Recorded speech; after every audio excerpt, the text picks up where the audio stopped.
옆에 분들하고 인사하겠습니다. 이렇게 인사하겠습니다. 당신은 예수님만큼의 값어치가 있는 사람입니다. 여러분은 예수님 자리입니다. 예수님 핏값을 주고 산 존귀한 사람들입니다. 우리 자신은 그런 사람들이 아닌데 우리 하나님이 은혜로 그렇게 만드셨어요. 그 보혈의 피를 덮으시고 하나님이 자녀 삼아주셨어요. 얼마나 감사한지 모르겠어요. 이 시간에 서로 우리 축복하겠습니다. 당신의 영혼을 주님의 이름으로 축복합니다. 아멘. 여러분, 저는 교복 세대였어요. 마지막 교복 세대. 여러분, 교복 연세 드신 분들은 다 입어보셨는데 젊은 사람들은 잘 모르더라고요. 교복이 뭐냐고 물어보는 사람도 있더라고요. 저는 중학교 때 교복을 다 입었어요. 머리를 빡빡 깎았어요. 그래서 제가 그때 사진을 한번 봤더니 그래도 이 머리 좀 괜찮더라고요. 고등학교 때도 머리를 깎고 모자를 쓰고 다녔는데 그 선도부가 있었어요. 걸리면 이 뒤에 이렇게 쫙 밀어서 고속도로를 냈어요. 앞을 내기도 하고 옆을 내기도 하고 이랬어요. 그때 이제 제 기억에 중학교 때인데 이제 창가에 이렇게 아는 학생들이 있었어요. 저도 이제 창가에 앉았어요. 그때 제 기억에도 그래도 저는 뒤쪽에 앉았어요. 번호가 46번이었으니까 뒤쪽에 앉았는데 친구들이 돋보기를 가지고 그 창가에 있는 친구들이 이렇게 해가지고 얼마 뜨거운지 몰라요. 초점 맞춰놓으면 누워있다가 벌떡 일어나요. 한 번은 이걸 가지고 이렇게 초점을 맞춰가지고 한 친구를 했는데 이 친구가 좀 감각이 좀 무딘 친구예요. 그래가지고 이게 심하게 돼가지고 시커멓게 타더니 불이 붙었어. 연기가 막 나요. 이 친구가 일어나서 기절을 하는 줄 알아. 막 놀래가지고. 우리 학생 때 왜 그런 행동을 했는지 잘 모르겠지만 나중에 보니까 구멍이 뚫렸어. 검게 구멍이 뚫린 걸 봤어요. 여러분, 우리 때는 그랬는데 젊은 사람들 이렇게 지금 젊은 분들은 그런 잘 모르겠지만 저희 때 그랬단 말이에요. 여러분, 그 돋보기가 그렇게 나 힘이 센지 몰랐어요. 초점을 맞춰서 계속 되고 있으니까 새까맣게 타들어가더라고요. 연기가 나고. 여러분, 제가 지금 뭘 말씀하는지 여러분 아시겠어요? 물론 옛날 얘기도 하고 싶은 의도도 있지만 그거보다 더 중요한 건 하나님 말씀을 바르게 전하기 위해서, 여러분이 핵심이 뭔지를 전하기 위해서 지금 언급을 한 거예요. 여러분, 돋보기를 글자에다 가까이 되면 글씨가 크게 보입니다. 근데 이 돋보기를 가지고 햇빛에 초점을 탁 맞춰가지고 렌즈를 맞춰가지고 한참 있으면 연기가 나고 불이 붙어요. 제가 무슨 말씀을 드리기 원하냐면 우리가 이 땅에 살아간 동안에 우리 현실의 문제만 집착하고 우리 현실에 거기에 묶여가지고 거기만 계속 생각하고 그거 묵상하고 그러면 찾아오는 건 뭐밖에 없냐면 슬픔과 고통밖에 없어요. 괴로움밖에 없어요. 우리의 삶을 돌아보면 그렇지 않습니까? 물론 기쁘고 즐거운 일도 있지만 가끔 있는 거지. 사실 우리의 삶의 현장을 들여다보면 참 괴롭고 죽을 일이 쌓였어요. 정말 너무 괴롭고 고통스러워요. 그럼 우리가 어떻게 되느냐? 나의 삶에만 초점을 맞추지 말고 눈을 들어서 하나님께 초점을 맞춰야 된다는 거예요. 그 렌즈를 갖다 하나님께 맞추라는 거예요. 그러면 불이 일어나고 그 불이 큰 산을 태워버리기도 하잖아요. 하나님께 초점을 맞추면 하나님이 역사하시고 도우심으로 인해서 하나님으로 인해서 일어날 수 있고 힘을 얻을 수 있고 승리할 수 있다는 것입니다. 여러분, 하박국 선지자가 그 당시에 이제 시대에 하박국 선지자 시대는 절망이고 회의적이고 정말 나라를 생각할 때 참담했습니다. 그런데 하박국 선지자가 기도하는 가운데 하나님께 집중하게 됐어요. 그랬더니 그가 소망을 발견하게 됐어요. 그래서 여러분, 하박국 선지자가 쭉 쓴 내용을 보면 2장에 보면 오직 의인은 믿음으로 말미암아 살리라 막 이런 고백을 해요. 그리고 이제 맨 오늘 본문 말씀에 뒤에 와서는 막 하나님을 찬양해. 절망적인 상황인데 지금 현실이 좋은 게 아니에요. 너무나 참담하고 회의적이고 절망적인 상황인데 하나님 앞에 막 찬송을 하면서 막 기뻐하면서 즐거워하는 그런 모습을 볼 수가 있습니다.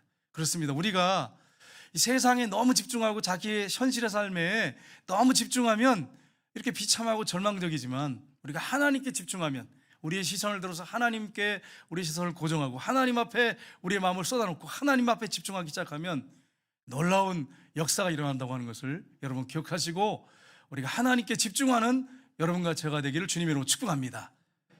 여러분, 마스크를 썼기 때문에 제가 조는지 안 조는지 잘 모르지만 고개를 이렇게 숙이고 이 눈이 이렇게 약간 이렇게 실눈이 되기 시작하면 조는구나 이렇게 보인단 말이에요. 근데 여러분, 말씀을 준비해서 증거하는 사람도 있는데 조심은 되겠어요, 여러분? 그렇지 않겠어요? 목사님이 책임이잖아요. 목사님이 설교를 잘하셔야 안 졸지요. 뭐 그런 건 할 말이 없어요. 죄송해요. 그러나 여러분, 제가 졸기하지 않는데 졸고 있으면 자기의 책임이 있는 거예요. 예, 졸지 말고 정신을 차리고 하나님 말씀을 잘 들으셔야 돼요. 여러분, 그렇습니다. 우리의 삶을 우리가 들여다보면 우리의 삶 가운데 찾아오는 것들이 있습니다. 우리 삶 가운데 찾아오는 것이 무엇인가 하는 것입니다. 우리 삶 가운데 찾아오는 것은 이 절망과 두려움과 고통입니다. 이것이 우리의 삶 가운데 찾아옵니다. 여러분, 오늘 본문 말씀을 배경을 살펴보면 남유다의 16대 왕은 누구냐면 요시야 왕이었습니다. 요시야 왕이 그냥 일반 전통적인 왕의 그 왕위를 물려받는 거잖아요. 그래서 그냥 평범하게 그냥 왕으로 살려고 그랬어요. 그런데 요시야 왕이 성전을 청소하러 시켰는데 성전을 청소하다가 성전에서 뭘 발견했냐면 율법책을 발견했어요. 그래서 요시야 왕이 율법책을 읽으라고 했어요. 이 율법책을 읽는데, 야, 이 나라가 이렇게 범죄한 나라, 이러면 하나님이 심판하시겠다고 하는 두려움이 있어요. 그래가지고 종교개혁을 엄청난 속도로 이제 그가 밀어붙이기 시작했어요. 그래 종교개혁을 대대적으로 감행했어요. 그 나라를 막 새롭게 했어요. 하나님께서 긍휼히 계셨어요. 그가 말씀 앞에서 떨고 두려워하니까 하나님 긍휼히 계셨어요. 근데 요시야 왕이 죽게 됐어요. 요시야 왕이 죽으니까 그 다음에 어떻게 되느냐, 백성들이 다시 지악 가운데 빠져서 우상 숭배하고 불의하고 겁탈하고 재판장에서 불의가 있고 뇌물을 받고 막 온갖 범죄가 저질렀어요. 그러니까 이게 얼마나 절망적입니까? 하박국 선지자가 이런 환경 가운데, 야, 이러다가 정말 심판이 임하겠구나. 그래서 이제 오늘 하박국 선지자 1장을 쭉 보면 성루에 서가지고 하나님께 기도를 하는 거예요. 하나님, 이 나라가 왜 이렇습니까? 그러면서 나라에 대한 아픔을 안고 정말 위기의식을 느끼고 기도하기 시작했어요. 질문을 던지면서 기도하기 시작합니다. 이제 이게 하박국 선지자가 시작하는 그 1장부터 보면 내용입니다. 여러분, 그런데 하나님께서 뭐라고 말씀하시냐면 응답을 하셨어요. 우리 하나님이 기도하실 때, 우리가 진실되게 기도할 때 반드시 응답하십니다. 기도하기 시작하는데 하나님 응답을 하셨어요. 근데 이제 문제가 뭐냐, 좋게 응답하신 게 아니라 하나님 바벨론을 들어서 남유다를 치시겠다는 거예요. 야, 이거 얼마나 무서운 말씀이에요. 그래서 하박국 선지자가 기도합니다. 하나님, 어떻게 우리가 타락한 나라는 맞지만 더 악한 나라, 더 포악한 나라 바벨론을 들어서 칠 수가 있습니까?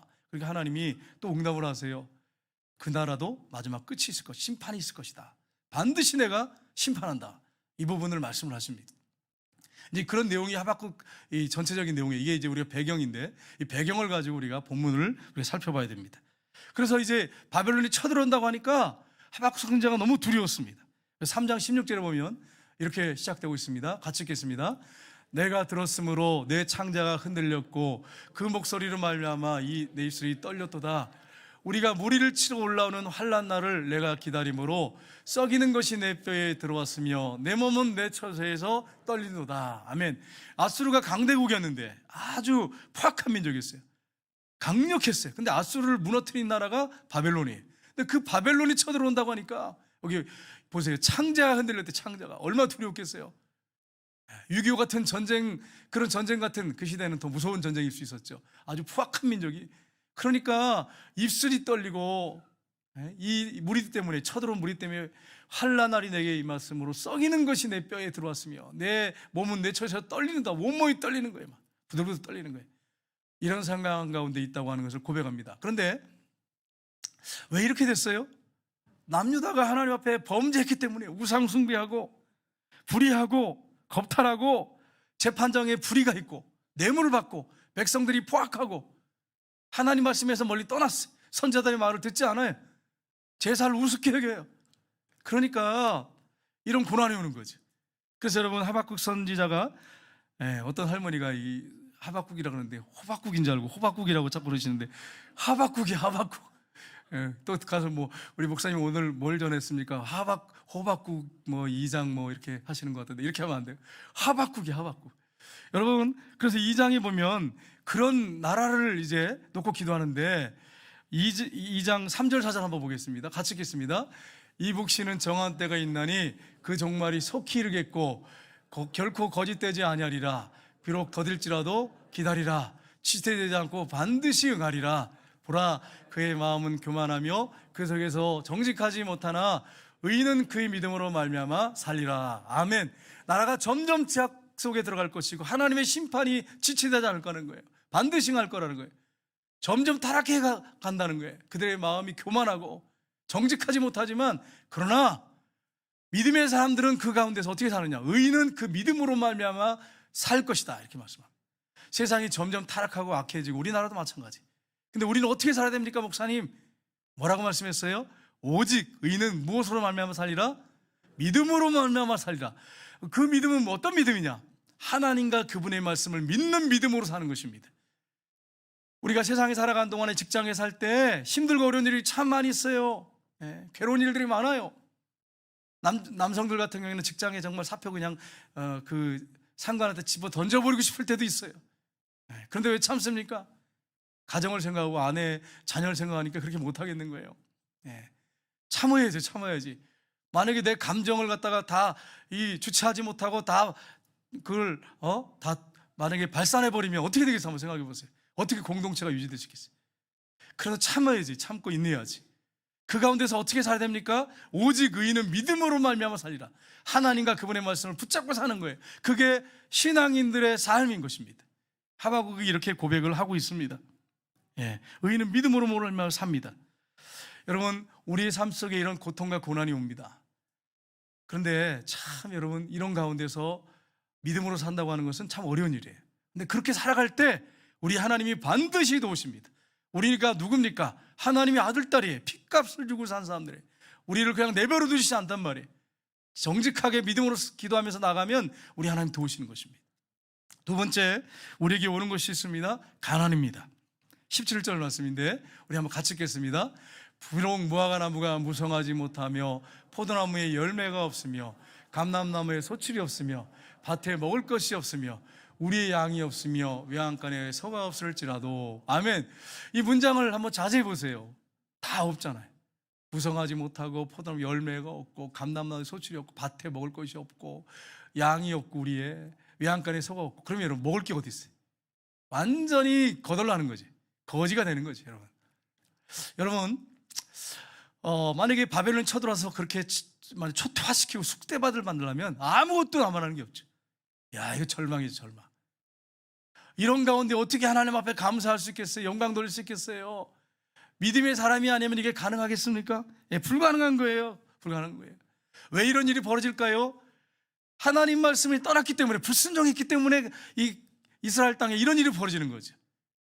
하나님 말씀을 순종하지 않고 우상 숭배하고 온갖 범죄를 저지르고 타락하니까 이런 게 찾아오는 거지. 여러분, 우리가 말씀대로 살면 하나님이 약속하신 게 있어요. 신명기 28장 1절에서 6절을 보시면 같이 읽겠습니다. 내가 내 하나님 여호와의 말씀을 삼가 듣고 내가 오늘 내게 명령하는 그 모든 명령을 직행하면 내 하나님 여호와께서 너를 세계 모든 민족 위에 뛰어나게 하실 것이라. 내가 내 하나님 여호와의 말씀을 청종하면 이 모든 복이 내게 임하며 내게 이르리니 성읍에서도 복을 받고 들에서도 복을 받을 것이며 내 몸의 자녀와 내 토지의 소산과 내 짐승의 새끼와 소와 양의 새끼가 복을 받을 것이며 내 강주리와 떡반죽 그릇이 복을 받을 것이며 내가 들어와도 복을 받고 나가도 복을 받을 것이니라. 아멘. 하늘마다 내가 복을 주겠다, 이렇게 말씀했어요. 어떤 사람에게요? 하나님 명령을 직행하고 청종한다는 말은 그대로 따라서 순종한다는 거예요. 그렇게 살아가는 사람에게 하나님 복을 주신다는 거예요. 나가도 들어가도 복을 주신다는 거예요. 왜 남유다에게 이렇게 거덜나는 거지 같은 일이 벌어졌습니까? 하나님 말씀대로 살지 않았기 때문에 그랬어요. 율법대로 살지 않았기 때문에 하나님이 그렇게 말씀대로 맹세하신 대로 심판하시는 것입니다. 여러분, 우리가 이런 사실을 알고 우리가 세상 살아가는 동안에 힘들고 어려운 일이 있고 고난이 있을지라도 하나님 말씀을 붙잡고 살아야 돼요. 그래야 하나님이 역사하십니다. 하나님 말씀을 버리면 어떻게 우리 하나님이 우리를 도우실 수 있겠습니까? 우리는 말씀의 사람들이 되어야 됩니다. 근데 여러분, 그러면 말씀대로 살면 다 축복이 오고 다 형통하는 것입니까? 물론 말씀대로 살고 우리가 믿음으로 살아도 우리에게 불행이 오고 가난이 올 수 있습니다. 성경이 이렇게 말씀하고 있어요. 어디에 그런 말씀이 있습니까? 빌립보서 4장 12절 13절 한번 볼까요? 같이 읽겠습니다. 나는 비천에 처할 줄도 알고 풍부에 처할 줄도 알아. 모든 일 곧 배부름과 배고픔과 풍부와 궁핍에도 처할 줄 아는 일체의 비결을 배웠노라. 내게 능력 주신 자 안에서 내가 모든 것을 할 수 있느니라. 아멘. 사도 바울은 복음을 위해서 십자가 부활을 증거하는 일을 위해서 결혼도 하지 않고 주님을 위해서 생명조차도 귀한 것으로 여기지 않고 그렇게 평생을 살았는데 그도 풍부할 때도 있었지만 가난해하고 배고플 때도 있었습니다. 그런데 그 가운데서 일체의 비결을 배웠다. 자족하는 비결을 배웠다. 이렇게 말합니다. 왜 그렇습니까? 내게 능력 주신 자 안에서 내가 모든 것을 할 수 있다. 우리 주님이 도우신다면 내가 가난한 가운데서도 못하는 게 아니라 가난 속에 있어도 못하는 게 아니라 다 할 수 있다는 거예요. 주님이 함께 하시고 주님이 은혜 주시고 허락하신다면 할 수 있다는 거예요. 이걸 고백하고 있습니다. 맞습니다. 우리가 하나님 말씀대로 살지 않으면 징계가 오지만 우리가 말씀대로 사도 고난이 오고 가난이 올 수 있어요. 그러나 중요한 것은 뭐냐? 내게 능력 주신 자 안에서 내가 모든 것을 할 수 있다는 거예요. 우리에게 가난이 오고 역경이 올 수 있어요. 때로는 하나님께서 믿음이 좋은 사람에게 가난을 허락하시는 경우가 많아요. 왜냐하면 믿음의 부유를 주시려고. 성경이 이렇게 말씀했어요. 제 말이 아니고 믿음의 부유를 주시기 위해서 가난을 주신다고 말씀하고 있어요. 그런 경우가 있습니다. 그러나 다 그렇다, 일반적으로 다 그렇다 그런 말이 아니고 그렇게 하실 수 있다는 거예요. 그럴 수 있다는 거예요. 그러나 중요한 것은 믿는 사람들은 가난하거든 부자든 거기에 묶이는 사람이 아니다 이거예요. 가난하기 때문에 나는 절망이고요, 난 죽고 싶고요, 난 가난하기 때문에 나는요 아무것도 할 수 없고요, 나는 가난하기 때문에 전도할 수 없고요, 그렇게 말해서 안 된다는 거예요. 내게 능력 주시는 주님이, 부활하신 주님이 함께하기 때문에 내가 가난해도 할 수 있다는 거예요. 내가 가난해도 주님이 역사하시고 도우시면 어떤 일도 할 수 있다는 거예요. 그게 믿음의 사람의 고백이라는 거예요. 이게 사도 바울이 우리에게 분명하게 자신의 체험을 가지고 말씀을 하고 있습니다. 여러분, 내게 능력 주신 자 안에서 모든 것을 할 수 있습니다. 이 사실을 믿으시기를 주님의 이름으로 축복합니다. 이 말씀을 쓸 때 사도 바울은 어디 있었냐? 로마 감옥에 있었어요. 감옥에서 이렇게 담대하게 외치고 있는 거예요. 담대하게 묶여 있는데 우리는 묶이지 않습니다. 복음은 묶이지 않습니다. 우리의 몸을 묶어놓을 수 있어요. 그러나 복음은 묶이지 않아요. 사도 바울은 묶여 있었지만 죄수들에게, 간수들에게 복음을 증거했어요. 복음은 묶이지 않습니다. 하나님 말씀은 묶이지 않습니다. 가난하다고 거기에 묶이지 않습니다. 우리가 담대하게 복음을 증거해야 돼요. 사도 바울이 내가 이렇게 묶인 것 외에는 나와 같이 당신들도 되기 원한다고 아그리빠 왕 앞에서 담대하게 외쳤어요. 왜요? 복음은 묶이지 않습니다. 하나님 말씀 묶이는 적이 없어요. 묶인 법이 없어요. 지금까지. 그러니까 여러분이 어떤 환경에 묶여가지고 나는 못해요, 안 돼요, 글렀어요, 뭐 이렇게 말하면 안 돼요. 내게 능력 주신다, 나 할 수 있습니다. 이런 고백이 여러분과 저의 고백이 되어야 될 줄 믿습니다. 그럴 때 주님이 함께 하시는 거, 역사하시는 것입니다. 여러분, 루터가 이제 마지막 임종을 하게 됐어요. 눈을 감고 이제 죽게 됐는데 의사가 신앙이 깊은 사람이에요. 하늘 아버지께 돌아갈 준비가 됐습니까? 천국에 들어갈 준비가 됐습니까? 그랬을 때 루터가 이런 말을 했습니다. 우리 한번 볼까요? 글을 한번 띄워주십시오. 같이 읽겠습니다. 우리는 모두 거지입니다. 이것은 사실입니다. 우리 모두는 하나님의 은혜가 없이는 거지입니다. 아멘. 여러분, 루터가 하나님 앞에 이제 가게 됐어요. 딱 보니까 여러분, 우리가 천국에 무슨 집이 있어요? 내가 집을 줬어요? 내가 천국에서 영원히 살 수 있는 게 내가 마련한 거예요? 하나님의 은혜로 된 거잖아. 은혜로. 가만히 보니까 이 땅에 살아간 동안에서 다 하나님이, 우리 빈손 들고 왔잖아요, 여러분. 저 태어날 때 빈손 들고 왔어요. 아무것도 가지고 온 게 없어요. 옷도 입지 않았어요, 여러분. 티셔츠 하나 거치고 오는 게 없어요. 빈손으로 왔단 말이에요. 마지막에 내가 죽어요. 죽을 때도 수의 하나 입고 죽는 거예요. 그게 끝이에요. 우린 거지예요, 거지. 천국에 우리가 가서 집을 직접 짓는 것도 아니에요. 거지예요. 하나님의 은혜가 없으면 우린 거지입니다. 안 믿는 사람들은 몰라요. 자기들 돈이 좀 있고 뭐 좋은 차 타고 좋은 집 있으니까 자기가 대단한 사람처럼 생각하지만 죽을 때는 수의 한 벌 딱 입고 관에 아무것도 못 넣어요. 거지예요, 거지. 그리고 이제 가는 거죠. 그러면 천국에 가면 천국 못 가지, 지옥 가는 거지. 우리 하나님이 우리를 위해서 천국에 집을 준비해놓게 했어요. 우리 하나님 아버지는 부유하신 분이에요. 그분이 이 땅에 살 동안에 우리에게 필요한 것들을 공급해 주세요. 천국에 가면 우리 집을 위해서 집을 준비하고 계세요. 그러니까 하나님의 은혜가 없으면 우리는 뭐예요? 거지예요. 여러분, 다윗이 뭐라고 배겼습니까? 당신이 이제 사울왕의 사위가 될 것입니다. 이렇게 했어요. 그랬더니 뭐라고 하면, 나는 가난하고 천한 사람입니다. 나는 가난하고 천한 사람입니다. 지금 장군인데 자기가 영적 상태를 아는 거예요. 자기 처지를 아는 거예요. 나는 가난하고 천한 사람입니다. 그리고 그 하나님 앞에 기도할 때 나는 몇 마리 양이나 돌보는 그런 사람이면 나 같은 것을 어떻게 왕으로 세우셨습니까? 이렇게 겸손하게 하나님 앞에 고백하는 다윗의 모습을 봅니다. 우리가 가지고 온 게 뭐가 있어요? 이렇게 자랑할 게 없어요. 하나님 은혜로 주신 거예요. 물질을 주셨으면 하나님 은혜로 주신 거지 내가 잘나고 똑똑해서가 아니에요. 물론 오해하시면 안 돼. 내가 땀 흘려 헌신하니까 하나님께서 거기에 은혜를 더하신 거지. 어떤 사람은 새벽부터 일어나서 밤늦게까지 지금도 그러더라고. 고백하더라고. 자기는 아주 목숨 걸고 일하는데 왜 이렇게 찢어지게 가난하냐고 그렇게 고백하는 사람이 있단 말이에요. 노력한다고 되는 게 아니란 말이에요. 노력하지 말라는 얘기 아니라 노력해도 하나님의 은혜가 부어지지 않으면 안 된다는 거예요. 제가 한 장로님하고 얘기를 했어요. 그 장로님이 그러시더라고. 어떤 사람은 하는 것만 해도 안 된대. 땅을 사도 안 되고 집을 사도 안 되고, 어떤 분은 그냥 땅을 사놓으면 그게 나온 시간이라면 이게 갑자기 뭐 뻥튀기처럼 이렇게 그냥 부풀어가지고 잘 되더라. 왜 그 사람 잘 되는지 잘 모르겠대. 장로님 한 분이 고백해. 하나님의 은혜로 되는 거예요, 여러분. 땀 흘려 우리가 헌신하고 노력하는 건 맞지만 하나님의 은혜가 있어야 되는 거지, 하나님이 도우셔야 되는 거지 뭐 그게 마음대로 되는 것입니까? 그러니까 여러분, 이런 사실을 우리가 기억한다면 우리가 하나님을 의지할 수밖에 없어요. 우리는 거지예요, 정말. 영적으로 하면 하나님 도우셔야 돼. 그런데 여러분, 큰 소리 뻥뻥 치고 내가 잘난 것처럼 뭐 다른 사람도 우습게 여기고 교만하면 되겠습니까? 항상 겸손해야지. 여러분, 그럼에도 불구하고 우리는 모든 상황과 환경을 초월하여 기뻐하고 즐거워할 수가 있습니다. 아무것도 없다고 사도 이제 하박국 선지자 고백했잖아요. 이것도 없고 저것도 없고 이제 전쟁이 나면 쑥대밭이 될 거 초토가 될 텐데, 그런데 보십시오, 구원의 하나님 때문에, 여호와 때문에 그는 즐거워하고 기뻐하겠다고 환성을 지르고 기뻐 뛰고 있는 모습을 볼 수 있어요. 기뻐 뛰고 있어요. 우리 18절 보겠습니다. 같이 읽겠습니다. 나는 여호와로 말미암아 즐거워하며 나의 구원의 하나님으로 말미암아 기뻐하리로다. 아멘. 자기가 갖고 소유한 어떤 눈에 보이는 것 때문이 아니에요. 어떤 사람 때문이 아니에요. 누구 때문이에요? 나는 여호와로 말미암아 즐거워하며 나의 구원의 하나님으로 말미암아 기뻐하리로다. 딱 하나예요. 하나님 때문에, 여호와 하나님 때문에 난 즐거워하고 기뻐할 수 있습니다. 여러분의 고백이 되기를 주님의 이름으로 축복합니다. 한 주간 여러분의 기쁨과 즐거움이 주님이 되시고 하나님이 되시기를 주님의 이름으로 축복합니다. 목사님, 저는 기뻐하고 즐거워할 일이 하나도 없어요. 괴로운 것밖에 없어요. 그런데 우리 하나님, 여호와 하나님이 계시기에, 우리 주님이 계시기에 나는 기뻐하고 즐거워할 수 있습니다. 즐거웠습니다, 한 주간이. 이런 고백이 여러분의 삶 속에 한 주간에 있기를 주님의 이름으로 축복합니다. 이게 우리의 고백이 돼야 되는 거예요. 우리 주님이 영혼만 구원하시는 분이 아니에요. 전인을 구원하시는 분이십니다. 우리 예수님이 말씀하셨어요. 이 땅에 오셔서 우리를 죄에서 구원하기 위해서 오셔서 십자가에서 우리를 위해서 죽으시고 부활하셔서 우리를 구원하셨습니다. 근데 그분이 우리에게 말씀하셨어요. 마태복음 11장 28절에 보면 같이 읽겠습니다. 수고하고 무거운 짐진 자들아 다 내게로 오라.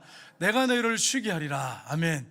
아무리 세상적인 근심 걱정에 찌들려 있었고 절망적인 상황이라도 주님 앞에 가서 엎드리기만 하면 마음에 힘을 주시고 안식을 주십니다. 저는 그런 걸 너무 많이 체험하고 있어요, 여러분. 제가 뭐 잘난 게 뭐가 있겠어, 똑똑한 게 뭐가 있겠어, 내놓을 게 뭐가 있어. 근데 엎드려서 다 기도하면 그냥 갑자기 그냥 힘이 생기고 일어날 용기가 생기고, 주님 때문이에요, 주님 때문에. 여러분, 주님 앞에 절망 가운데 좌절 가운데 있는 분들, 무거운 짐을 진 분들 계시다면 엎드려 기도하시기를 주님의 이름으로 축복합니다. 주님이 반드시 도우실 것입니다. 그래서 우리 하나님 때문에, 여호와 때문에 나는 기뻐하고 즐거워합니다. 환호를 하면서 막 기뻐 뛰는 이 하박국 선지자의 모습을 볼 수 있어요. 하박국 선지자는 기도하는 가운데 하나님이 세상을 주관하시는, 세상을 경영하시는 분이구나, 이걸 발견했어요. 또 한 가지는 앞으로 메시아를 보내서 이 세상을 구원하시는구나 하는 것을 발견했어요. 그러니까 기뻐할 수밖에 없는 거죠. 선지자들에게 하나님께서 주신 메시지예요. 핵심이 뭐냐? 메시아입니다. 메시아에 관한 예언이에요. 동일합니다. 모든 선지자가 동일하게 메시아에 대한 예언하고 있어요. 야, 이 나라 초토화되고 멸망하는구나. 그런데 우리 하나님은 구원자시구나. 세상을 경영하신 분인데 바벨론을 심판하실 것이다. 그리고 마지막에 우리 주님께, 우리 하나님께서 메시아를 보내실 것이다. 이런 확신을 갖게 되니까 기뻐할 수밖에 없어요. 우리 하나님이 세상 통치자구나, 주관자구나, 메시아가 오는구나. 그래서 그가 소망을 가질 수 있었던 것입니다. 여러분, 구원의 하나님은 어떤 분이십니까? 첫 번째는 우리의 힘이십니다. 하박국 3장 19절 상반절 보겠습니다. 같이 읽겠습니다. 주 여호와는 나의 힘이시라. 아멘. 여러분의 힘은 무엇입니까? 한 주간에 여러분의 힘은 무엇입니까? 여러분, 한 주간 돌아볼 때 여러분의 힘은 무엇이었습니까? 자식이었잖아요. 자식이 잘 되면 막 기쁘고 즐겁고 막, 그런 자식이 안 된다 그러면 막 죽겠네, 막 못 살겠네. 솔직히 그렇지 않았어요, 여러분. 예. 죄송합니다. 경건한 여러분한테 제가 그러면서 여러분한테 그런 거 아닌지 모르겠어요. 여러분, 혹시 여러분의 힘은, 나의 힘은 돈입니다, 이렇게 말하는 분이 있어요. 목사님, 돈 없이 어떻게 삽니까? 그래, 누가 돈 없이 사는 거, 제가 그 얘기를 하는 거예요. 지금 돈 없이 살 수는 없어요. 돈이 필요합니다. 근데 돈이 힘이에요. 맞아요? 생활에 필요한 도구지 힘은 아니에요. 그러면 돈이 많으면 힘이 있고, 돈이 많으면 담대할 수 있는 거예요, 여러분? 맞습니까? 행복합니까? 돈이 많으면? 부자들은 다 행복합니까? 아니에요. 여러분, 부자들 얘기 들어보세요. 불행한 사람 많아요. 만족이 없으니까 자꾸 여행을 가는 거죠. 여행을 가고, 그냥 어떻게 하면 좋은 거 먹어보고, 그래서 맛집 찾아다니고 막 돌아다니고. 왜요? 허허하니까, 속이 화니까. 몸은 괜찮은데 구멍이 뻥 뚫는 거지, 뭔가 구멍이 뚫려 있거든. 그러니까 그 채우려니까 여기저기 돌아다녀, 돈 가지고 막. 근데도 이게 안 채워지니까 또 돈 많은 남자들 또 애인 만드네, 또 이래가지고 그냥 그렇게 빠져가지고 아내 무시하고 살잖아. 이게 이 구멍이 뻥 뚫렸으니까 그래요. 이런 세상적인 것은 힘이 될 수가 없어요. 우리 하나님만이 우리의 진정한 힘이 되는 거예요. 그래서 주여와는 나의 힘이시라 이랬어요. 여러분과 저의 힘은 하나님이 되시기를 주님의 이름으로 축복합니다. 저의 힘도 하나님이세요. 하나님이세요. 목사님 진짜입니까? 예, 진짜예요. 그러지 않을 때가 있었어요, 솔직히 얘기해서. 그러나 지금은 우리 하나님만의 힘이에요. 우리 성경 구절 하나 보겠습니다. 창세기 15장 1절 보겠습니다. 같이 읽겠습니다. 이후에 여호와의 말씀이 환상 중에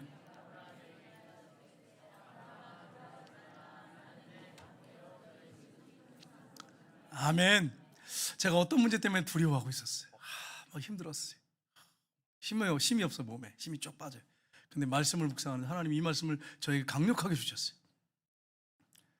근데 이름을 싹 바꿔가지고 제가, 문선아 두려워하지 말라, 나는 너의 방패여 내 지극히 큰 상급이다. 얼마나 용기가 나는지. 지금도 이 말씀 붙잡고 살아요. 힘들고 어려울 때 말씀을 탁 엎드려가지고 이 말씀을 묵상하면 다시 일어나요. 다시 일어나. 힘이 생기는 거예요. 여러분에게 이 금요일날 제가 말씀드렸죠. 여러분에게 힘을 주시는 말씀이 무엇입니까, 여러분? 혹시 이거 아닌지 모르겠어요. 금도 내 것이, 온도 내 것이. 돈 좋아하는 분은 이게 들어올 수밖에 없어요. 들어올 수밖에 없어요. 여러분, 물론 이 말씀이 귀하니까 필요할 때 주시겠지만, 물질을 주시겠지만 오해하지 마세요. 우리 하나님이 나의 방패시고, 그분이 나의 상급이세요. 그러니까 일어날 수 있는 거예요. 우리 권사님들 자녀 때문에 힘들고 어려운 거 알아요. 그것만 자꾸 집중하면 비참해지고 절망할 수밖에 없어요. 눈을 들어서 하나님께 집중하세요. 우리 하나님 우리의 힘이십니다. 내 상황을 바라볼 때, 자녀라든지 환경이라든지 어떤 지금 문제 벌어지는 일들을 생각할 때 그걸 집중하면 막 좌절하고 죽고 싶어. 그러나 하나님, 내가 눈을 들어서 주님께 집중합니다. 그리고 주님 앞에 시선을 올려드릴 때, 주님을 바라볼 때 거기에 힘이 생겨요. 우리 하나님 도우십니다. 환경에 묶이지 않습니다. 우리 하나님이 우리를 붙잡아 주시고 새롭게 하시고 회복시키고 우리를 다시 일으켜 세우십니다. 이러한 역사가 여러분에게 있기를 주님의 이름으로 축복합니다. 다윗의 고백을 들어보겠습니다. 시편 28편 7절 보겠습니다. 같이 읽겠습니다. 여호와는 나의 힘과 나의 방패이시니 내 마음이 그를 의지하여 도움을 얻었도다. 그러므로 내 마음이 크게 기뻐하며 내 노래로 그를 찬송하리로다. 아멘. 여러분, 뭐라고 했습니까? 다윗이 얼마나 절망적인 상황이 많았습니까? 10년 가까이 막 자기를 죽이려고 이잣듯이 뒤지며 쫓아다닌 사울왕 3,000명을 거느리고. 그런데 나중에 그게 고백이 뭡니까? 하나님은 나의 힘과 나의 방패셨습니다. 내 마음이 그를 위해서 도움을 얻었습니다. 그러므로 내 마음이 크게 기뻐하고 내 영혼 노래로 그를 찬송하겠습니다. 하나님을 찬송하겠습니다. 이런 고백을 하고 있습니다. 내 영혼이 은총 입어 중한 죄짐 벗고 보니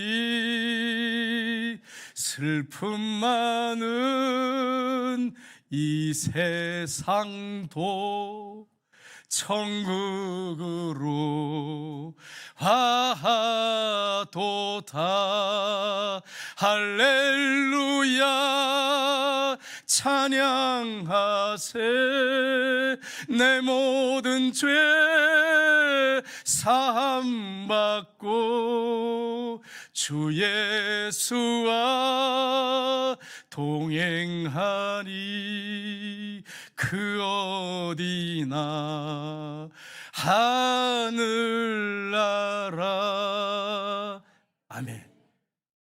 우리 주님이 우리와 동행하니까 그 어디나 어디라고요? 하늘나라. 하늘나라. 우리 하나님이 우리의 힘이시란 말이에요. 저의 힘이시고. 여러분, 두 번째 마지막인데, 나를 힘있게 하셔서 높은 곳을 다니게 하십니다. 우리 마지막 19절 하반절을 보겠습니다. 같이 읽겠습니다. 나의 발을 사슴 같게 하사 나를 나의 높은 곳으로 다니게 하시리로다. 이 노래는 주의하는 싸움을 위하여 내 수금에 맞춘 것이라. 아멘. 여기 보면 내 발을 사슴 같게 하사. 왜 사슴을 이렇게 표현했을까요? 여러분, 사슴은요, 높고 가파른 위험한 산을 막 뛰어다녀요. 막 뛰어다녀요. 맹수들이 쫓아와도 막 뛰어다녀요. 하나님이 사슴의 발을 그렇게 미끄러지지 않도록 그렇게 만드셨어요. 우리 하나님이 영적인 발을 사슴 같게 만들어 주신다는 거예요. 그래가지고 높은 곳을 다니게 하신다는 거예요. 지금 환난과 환경이 힘들고 어렵고 고통 가운데 있는 가시 바퀴를 거는 것 같지만 그곳을 뛰어다닐 수 있도록 만드신다는 거예요. 높은 곳을 다니게 하신다는 거예요. 누가 그렇게 하신다고요? 하나님이. 지금 환경이 확 바뀌어버린 게 아니에요. 힘들고 어려워. 근데 우리 하나님이 그렇게 만드신다는 거예요. 그곳을 뛰어다닐 수 있도록, 기쁨으로 즐겁게 뛰어다닐 수 있도록 우리 하나님이 그렇게 만드신다는 거예요. 그래서 찬양한다고 이렇게 하박국 선지자가 마지막 절에 표현하고 있어요. 마지막 구절에. 우리 하나님은 그런 하나님이십니다. 여러분, 하나 의사 선생님이 계셨어요. 이 의사 선생님이 신앙적으로 터닝 포인트를 경험한 그 경험을 얘기하셨어요. 이분이 이제 수술을 집도하는데 한 소녀가 수술을 해도 10%밖에 살 수 없는 그 가능성이 없는 소녀가 이제 들어온 거예요. 참 가슴이 너무 아파요. 10% 죽을 수 있죠. 또 90%가 죽을 수 있는 거죠. 그래도 살리려고 이 아이를 수술할 수밖에 없었어요. 그래가지고 이제 수술 준비를 다 하고 아이를 눕혔어요. 그리고 간호사들이 준비를 이렇게 하고 있잖아요. 수술 준비를 하고 있는데 이 아이한테 가까이 했는데 이 아이가 갑자기 일어나는 거예요. 이 소녀가. 그러더니 의사 선생님, 저 부탁 있어요. 저는 매일 자기 전에 하나님 앞에 늘 기도를 하는데 기도하고 수술 받으면 안 될까요? 그래서 기도하라고. 이 아이가 이렇게 앉아가지고 기도를 하는데 정말 너무 귀한 거예요. 평소에 자기도 의사가 예수 믿었는데 숨기고 있었거든요. 주님을 잊고 있었거든요. 그래서 이 아이한테 얘야, 날 위해서도 기도 좀 해주렴, 이렇게 얘기했어요. 이 아이가, 소녀가 기도를 했습니다. 사랑이 많으신 예수님, 이 시간에 제가 수술을 받습니다. 저를 도와주셔서 수술이 잘 되게 해주시고, 특별히 의사 선생님이 많이 힘들어하는 것 같습니다. 고통 속에 계시는 것 같은데 도와주세요. 그렇게 기도를 했어요. 의사 선생님이 수술하려고 하다가 눈물이 막 나오는 거예요. 그래서 돌아섰어요. 간호사들이 볼까봐 돌아서가지고 기도를 하는 거야. 하나님 용서해 주십시오. 내가 주님을 잘못 섬겼습니다. 의사의 직분을 감당하고 있지만 내 마음이 주님에게서 떠났습니다. 주님 용서해 주십시오. 눈물을 계속 흘리시면서 기도하는 거예요. 그런데 이렇게 이 자리에서 회복시켜 주셔서 감사합니다. 이 소녀를 수술하는 도와주시옵소서. 그리고 눈물로 기도하고 눈물을 닦고 이제 수술을 했어요. 하나님이 도우셨어요. 아이가 수술이 잘 돼가지고 건강이 회복됐습니다. 누가 그렇게 하셨어요? 하나님이 하셨어요. 우리 하나님은 어린아이의 기도를 받으세요. 이 의사 선생님이 회복이 됐다고 자기가 그래서 신앙의 터닝 포인트를 경험했대. 이 아이의 기도를 통해서 진실되게 기도하는 그 기도를 통해서 회복이 됐대. 그렇습니다. 우리가 한 주간 동안 살아간 동안에 힘들고 어려운 일들이 있습니다. 그때 여러분 진실되게 여러분의 마음을 쏟아놓고 주님 앞에 기도할 때 우리 주님이 여러분에게 회복을 주실 것입니다. 우리 하나님은 구원의 하나님이세요. 우리 영혼만 구원하신 분이 아니에요. 전인격을 구원하시는 분이에요. 구원의 하나님은 우리에게 힘을 주시는 분이십니다. 그분이 우리의 힘이십니다. 나를 힘있게 하셔서 상황과 환경은 변하지 않은데 그 환경 가운데 높은 곳을 뛰어다니게 만드시는, 감당할 수 있는 능력을 주시는 우리 하나님이십니다. 그렇게 한 주간 동안 주님의 이름으로 승리하는 저 여러분 되시기를 주님의 이름으로 축복합니다. 기도하겠습니다.